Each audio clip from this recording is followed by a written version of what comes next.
Shalom Bapak Ibu. Saya tidak akan bicara lama hari ini.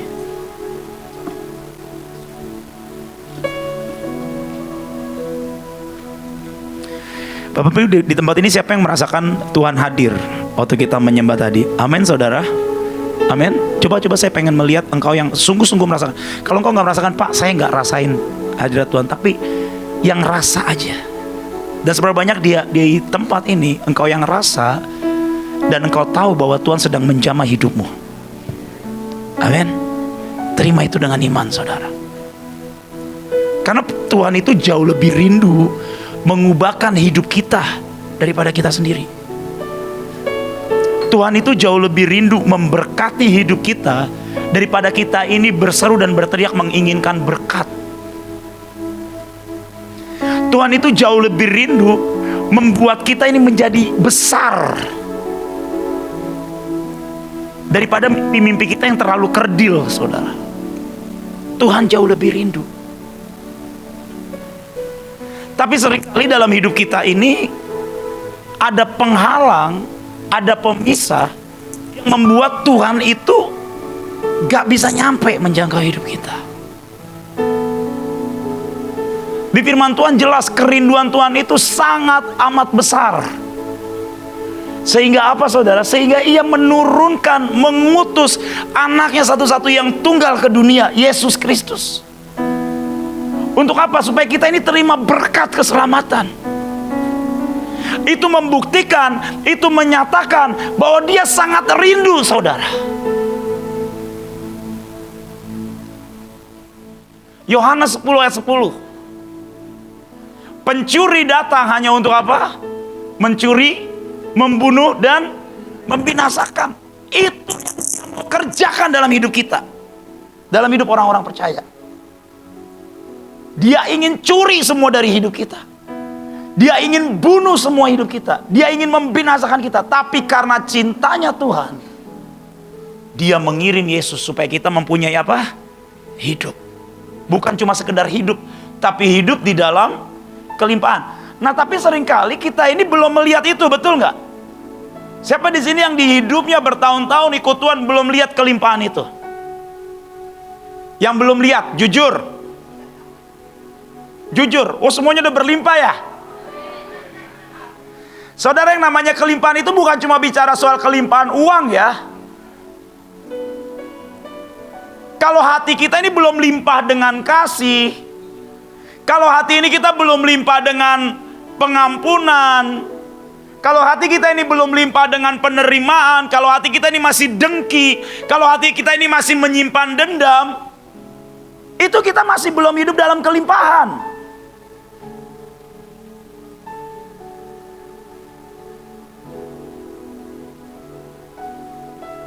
Waktu Tuhan berkata bahwa dia ingin supaya kita ini hidup, memiliki hidup dan mempunyai dalam segala kelimpahan, itu artinya di dalam semua aspek kehidupan kita dia ingin beracara.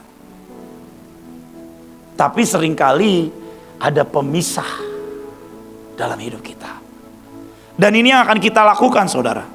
Itu sebabnya kenapa saudara dibagikan kertas. Coba yang sudah dapat kertas boleh diangkat. Itu kertas isinya semua kelemahan, isinya semua sakit penyakit, itu isinya semua kutuk, ikatan yang menjadi pemisah. Itu kutuk. Kita buka sama-sama firman Tuhan saudara ya. Pertama kita buka sama-sama firman Tuhan terlebih dahulu di dalam, sebentar.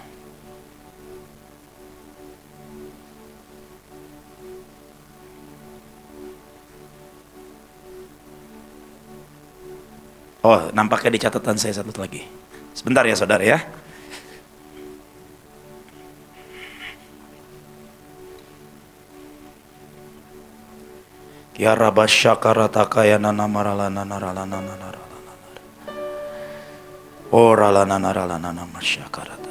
Kita buka di dalam Yesaya 32 ayat 15. Saudara, kalau yang di Penuai pasti udah sering banget dengar saya sharing tentang ini. Tapi saya pengen supaya kita ini benar-benar ngerti saudara, bahwa Tuhan itu sangat rindu ya. Yesaya 32 ayat 15. Sudah dapat? Yang sudah dapat katakan haleluya. Yesaya 32 ayat 15, ayat ini saya dapatkan pada waktu menjelang acara Transera, saudara. Ya, yang kemarin kalau misalnya ada yang datang di acara Transera Bright and Bloom, dan kita semua terima perjanjian Bright and Bloom, perjanjian bersinar, dan kita akan terus mereka dan terus bermekaran, tidak ada satupun yang layu di antara kita, tidak ada satupun yang redup di antara kita. Yesaya 32 ayat 15, sampai dicurahkan kepada kita roh dari mana? Dari atas. Artinya roh siapa, saudara? Roh Tuhan.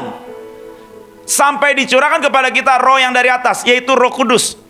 Tadi di tempat ini saya melihat ada aliran Roh Kudus yang begitu besar, saudara, tapi begitu lembut. Dan Tuhan itu sangat rindu sebenarnya menenggelamkan kita di dalam aliran rohnya. Cuma masih ada yang semata kaki, masih ada yang selutut, masih ada yang sepinggang. Tapi Tuhan ingin supaya kita ini tenggelam di dalamnya. Ya, sampai dicurahkan roh dari atas. Maka setelah roh itu dicurahkan dari atas, maka apa? Padang gurun akan menjadi kebun buah-buahan, dan kebun buah-buahan akan dianggap hutan. Siapa yang hidupnya pengen jadi kebun buah-buahan? Tapi kenyataannya masih padang gurun hari ini. Jujur. Angkat tangan, jangan iya. Yang jujur, pengen jadi kebun buah-buahan tapi kok masih padang gurun ya. Saudara, ini firman-Nya. Untuk setiap padang gurun dalam hidup kita diubahkan jadi kebun buah-buahan. Nanti Ibu Joel akan cerita lebih detail, saudara. Tapi untuk padang gurun di hidup kita diubahkan jadi kebun buah-buahan, tidak ada cara lain kecuali rohnya dicurahkan dalam hidup kita. Cuma masalahnya untuk rohnya dicurahkan dalam hidup kita, ada bagian yang harus kita kerjakan, saudara. Roh Tuhan itu gak bisa dicurahkan ke wadah yang kotor.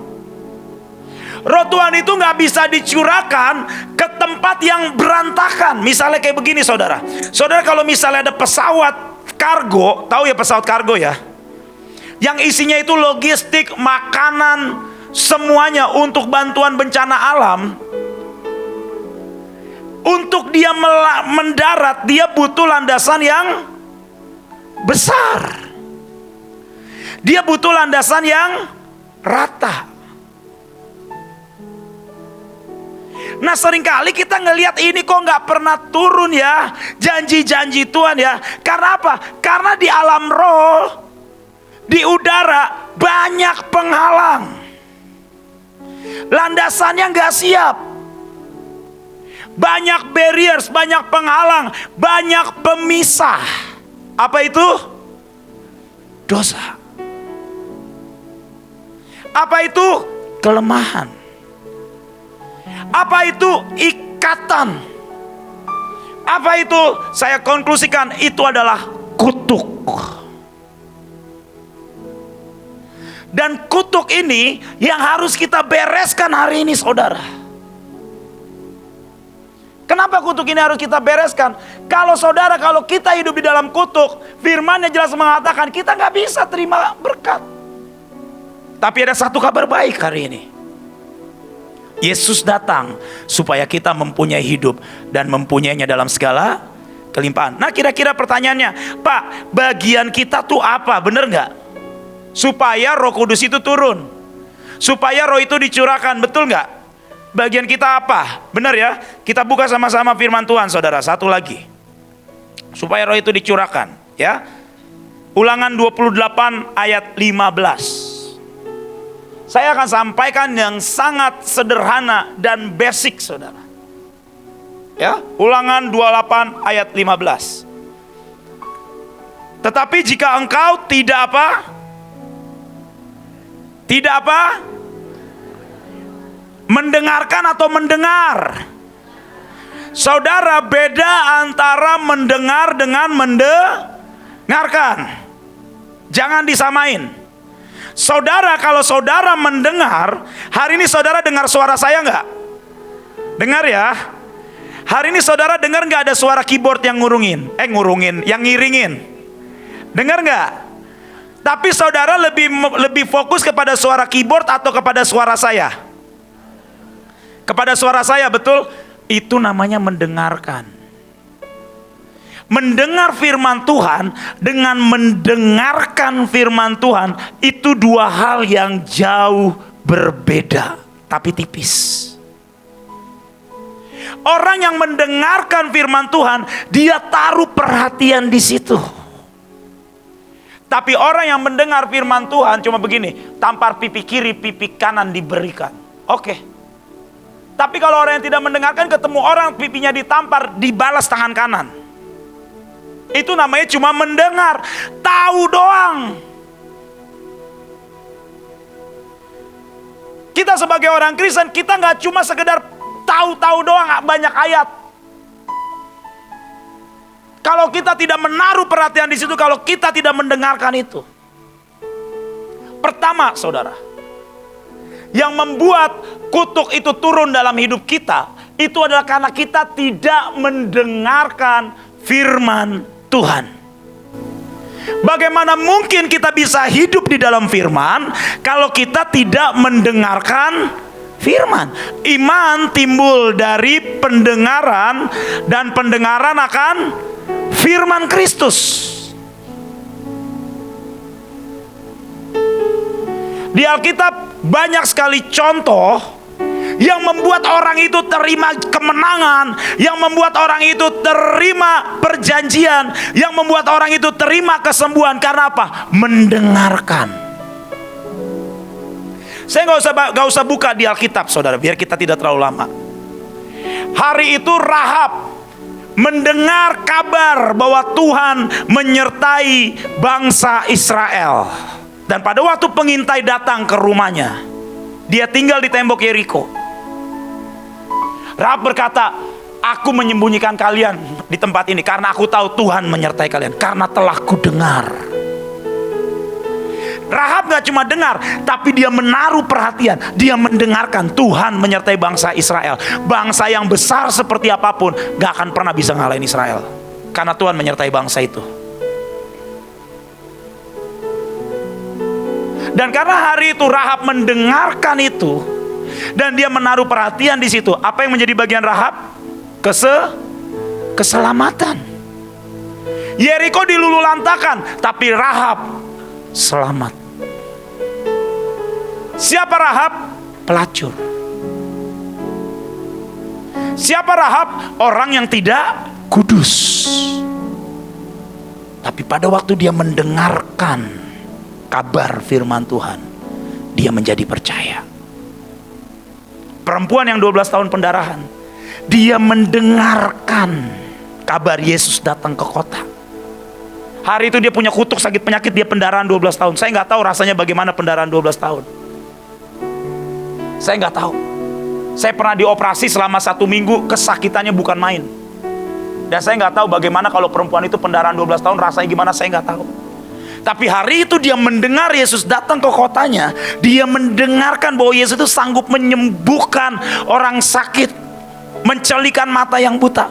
Dia berkata, asal ku jamah aja jubahnya, ujung, bukan jubah, ujung jumbai jubahnya, maka aku akan menjadi sembuh. Hari itu ribuan orang ikut Yesus, ribuan orang dempet sama Yesus, ribuan orang pengen selfie sama Yesus. Makanya kalau jadi orang Kristen, jangan jadi orang Kristen yang cuma pengen deket-deket sama hamba Tuhan terkenal, saudara. Hari itu ribuan orang dempet sama Yesus, tapi tidak ada satupun yang terima kuasa Roh Kudus. Cuma 1 orang dikatakan di Alkitab. Sampai Yesus berkata, siapa yang menjamah aku? Dan hari itu perempuan yang pendarahan ini, dia bebas dari kutuk sakit penyakit. Kenapa? Dia mendengar dan dia menjadi percaya. Kalau engkau ingin bebas dari kutuk, dan saya, setiap kita pelayan Tuhan di tempat ini, apa aja kutuknya, baca aja di kertas. Banyak itu, saudara. Dan saya yakin begitu baca, waduh kok banyak banget ya ternyata ya. Tadi saya ketemu sama salah satu singer saya, Robi. Begitu dia baca, waduh kok banyak banget ya yang sama dalam hidupku, yang relate. Nanti kita angkat sama-sama, kita mau patahkan itu sama-sama. Kita mau berkata, dan selesai hari ini, aku tidak lagi hidup di dalam kutuk. Yang pertama, mendengarkan. Tapi nggak cuma sampai di poin pertama, saudara. Yang kedua, tetapi jika engkau tidak mendengarkan suara Tuhan Allahmu dan tidak melakukannya dengan setia. Yang membuat kutuk turun dalam kehidupan seseorang, karena pertama dia tidak mendengar, tidak mendengarkan, yang kedua dia tidak melakukan dengan setia. Apa Pak yang tidak kita lakukan dengan setia? Semua itu loh yang tertulis di firman. Pak, berat, saya tahu. Tapi dimaksud di sini tidak melakukan dengan setia adalah kita ini menggampangkan. Bohong gak apa-apalah sekali-sekali. Ngomongin orang gak apa-apalah sekali-sekali. Ngomongin orang enak banget kan ya? Bener gak sih? Bener gak Bapak Ibu? Kalau ngomongin kesalahan orang kayaknya nikmat banget, bener gak? Kayaknya kita orang paling kudus di dunia. Siapa di tempat ini yang gak pernah hidupnya ngomongin orang? Keluar di dalam nama Yesus. Marah. Gak apa-apalah marah sekali-sekali. Gak apa-apalah berzina sekali-sekali. Toh nanti aku datang kepada Tuhan minta pengampunan, aku diampuni kok. Iya Tuhan, kita datang kepada Tuhan, kita diampuni. Tapi masalahnya begitu kita tidak melakukan dengan setia, kita kompromi dengan begitu banyak hal, itu yang membuat kita makin lama terikat, saudara.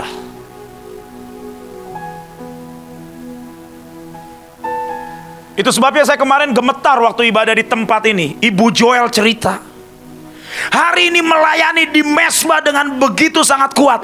Keluar dari ruangan ini langsung buat dosa lagi. Kenapa? Itu orang yang terikat dengan kutuk hidupnya. Awalnya karena apa? Karena kompromi dan tidak melakukan dengan setia.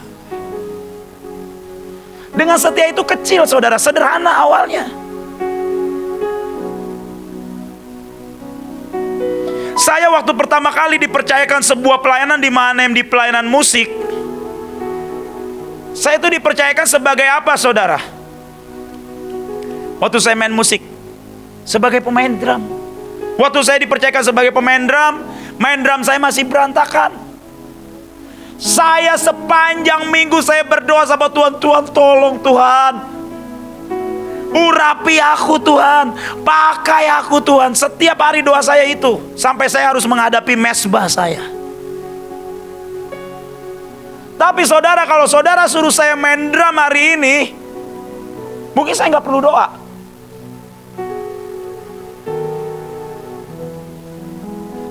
Karena apa? Saya sudah terlalu jago.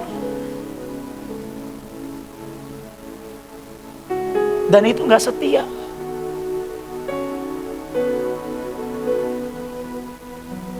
Itu bukan setia. Semalam-malaman saya gak bisa tidur mempersiapkan hari ini. Percayalah saudara.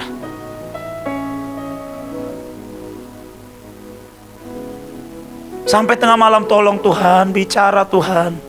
Saya coba cari ayat yang keren-keren, jujur Kanita. Apa ya kira-kira poin yang bisa kuat? Tapi Tuhan berkata, nah, kembali ke firman. Kembali ke firman. Lakukan dengan setia. Saudara jangan cuma berhenti di mendengarkan. Oh iya kata firman Tuhan begini, oh iya kata firman Tuhan begini. Tapi kita gak melakukan, sama aja bohong. Mari belajar sama-sama, saudara dengan saya. Kita mendengarkan dan kita melakukan dengan setia. Amin saudara. Kalau Tuhan berkata, nah ayo jangan merokok lagi. Hari ini sudah dipatahkan nih keterikatan dengan rokok. Masih ada yang merokok gak di tempat ini? Gak ada ya? Gak ada yang ngaku. Masih ada yang berzina gak di tempat ini? Tidak ada kan? Selesai hari ini beres. Masih ada yang mencuri gak? Nih banyak nih. Tuh yang ketawanya paling gede. Itu kutuk saudara, itu keterikatan. Kelihatannya sederhana, tapi itu tertulis dalam perintah Allah, jangan mencuri. Masih ada yang membunuh gak di tempat ini? Pak, kalau membunuh mah tempatnya di penjara. Firman Tuhan mengatakan pada waktu engkau marah sama saudaramu. Halo?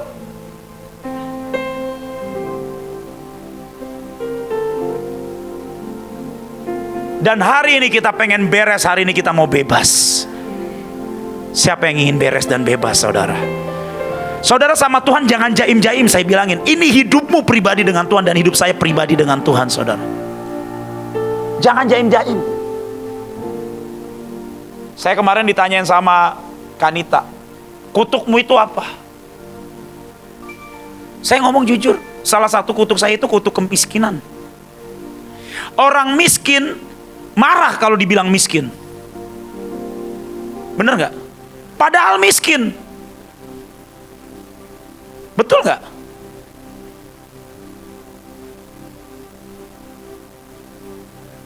Karena engkau tidak menyadari butamu, maka butamu tetap.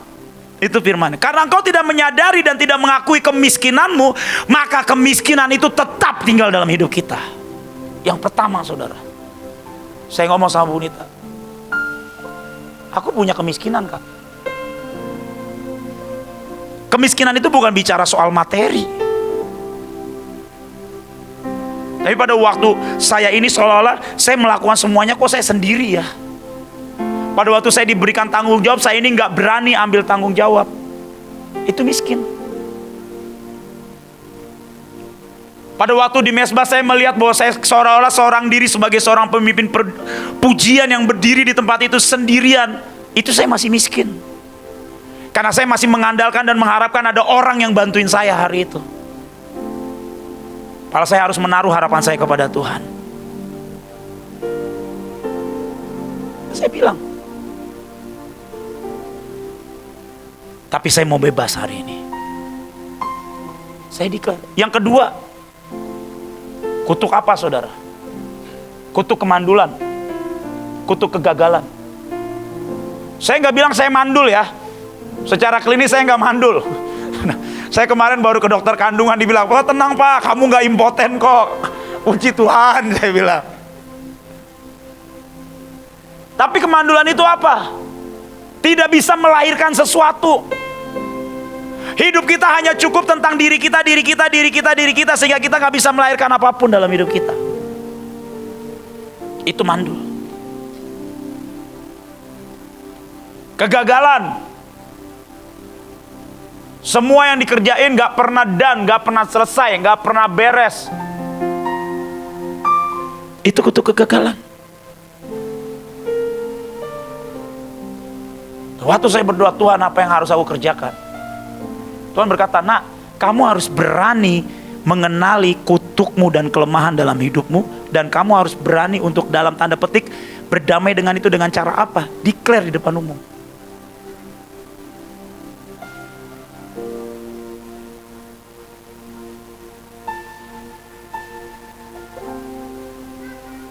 Saudara, kalau saudara ini seorang pencuri, berani gak saudara mengakui bahwa saudara pencuri?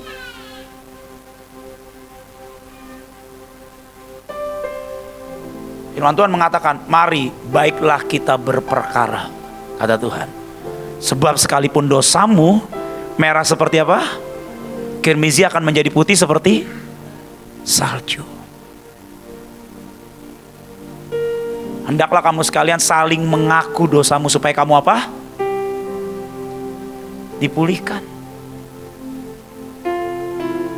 Yang terakhir, saudara, sebelum saya serahkan ke Ibu Joel. Ya, jadi untuk kita lepas dari kutuk, yang pertama apa? Mendengarkan, ya. Mendengarkan firman Tuhan, bukan cuma dengar doang tapi mendengarkan. Yang kedua, melakukan semua perintahnya dengan setia. Ya. Kemudian yang berikutnya atau yang terakhir, untuk kita ini benar-benar bisa bebas dari kutuk, kita buka sama-sama di dalam Yohanes 8 ayat 32. mendengarkan dan melakukan ya. Itu satu paket. Yohanes 8 ayat 32. Sudah dapat?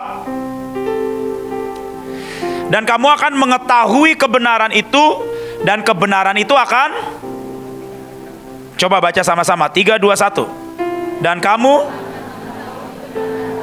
dan kebenaran itu akan, apa itu kebenaran saudara? Apa itu kebenaran? Firman Tuhan itu kebenaran. Di terjemahan yang lain dikatakan kamu harus memeluk kebenaran, bukan cuma sekedar mengetahui. Saya ini ikut Ibu Joel ini udah lama.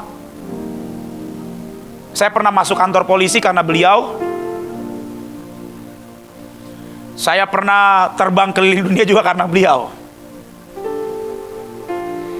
Satu perkataan beliau yang senantiasa saya ingat sampai sekarang. Gak tahu Kanita masih ingat apa enggak.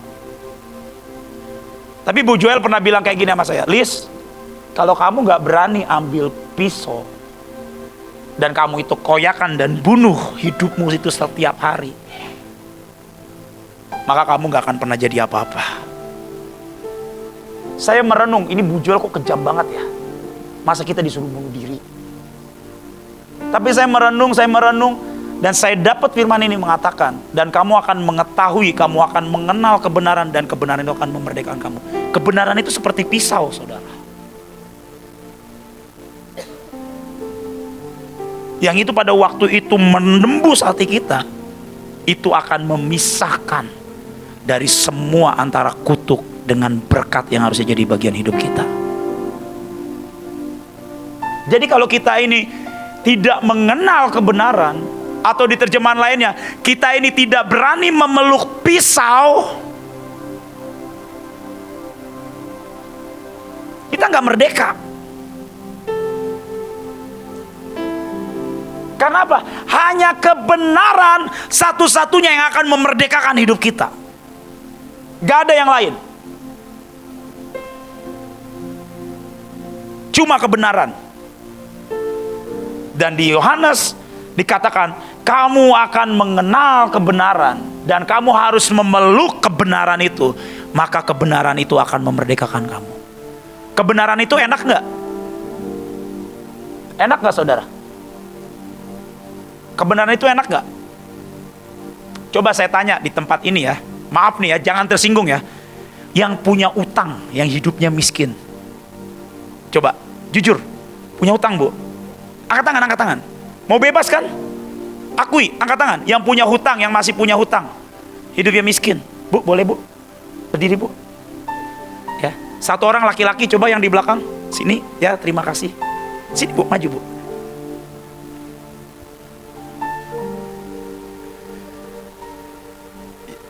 Mari, sini. Ini acara tali kasih ya saudara ya. Ini ibu dan ini anak. Oh enggak. Ibu, namanya siapa? Mutiara Pinem. Ibu Mutiara, mau bebas hari ini? Mau. Namamu siapa? Yedija Lazarus. Yedija Lazarus. Lazarus. Ini Lazarus nih. Ya. Kebenaran gak kayak gini? Maaf bu, ibu siapa tadi? Kan gara-gara Lazarus nih jadi lupa. Ibu siapa? Mutiara. Ibu Mutiara. Kebenaran kayak gini. Bu Mutiara, kamu punya utang ya? Aduh kasihan ya. Sedih banget hidupmu punya hutang. Aku akan tolong kamu. Kebenaran gak begitu saudara. Kebenaran tuh kayak begini. Kadang-kadang sering kali datang kayak gini. Bu Mutiara, punya utang ya? Makanya jangan minjem duit. Berharap sama Tuhan. Gak punya iman banget sih sampai harus ngutang ke sana sini. Sakit gak bu digituin? Itu kebenaran. Utangnya bikin miskin gak bu? Ih miskin. Sakit gak bu digituin? Itu kebenaran. Kebenaran itu gak akan ngelus-ngelus hidupmu saudara. Kalau engkau dielus-elus dengan kebenaran, manja hidup kita, itu gak akan pernah memerdekakan hidup kita. Lazarus, kau punya utang? Pinjol. Apa? Jangan ketawa gede-gede, jendelanya gede banget. Enggak bercanda. Punya utang sampai sekarang belum bisa bayar. Ngutangnya sama siapa? Ngutangnya sama siapa? Enggak usah cerita panjang-panjang. Ngutangnya sama siapa? Sama teman sepelayanan? Iya, tenang aja. Kebenaran gak gini? Tenang aja. Orang pelayanan pasti ngerti kok kamu belum bisa bayar. Enggak.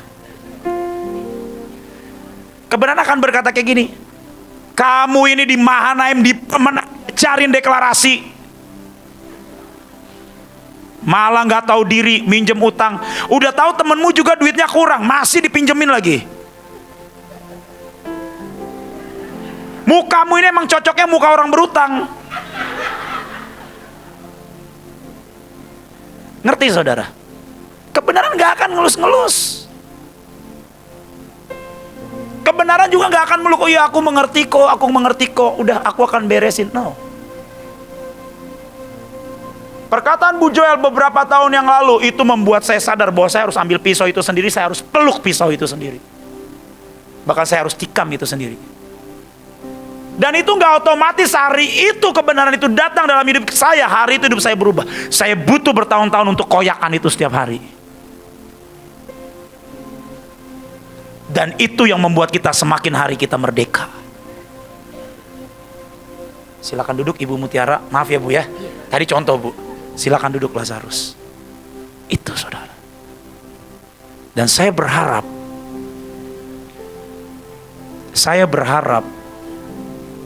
hari ini kita benar-benar ingin miliki hati yang berkata, Tuhan, aku mau kenal kebenaran itu. Terima kasih. Silakan Ibu Joel.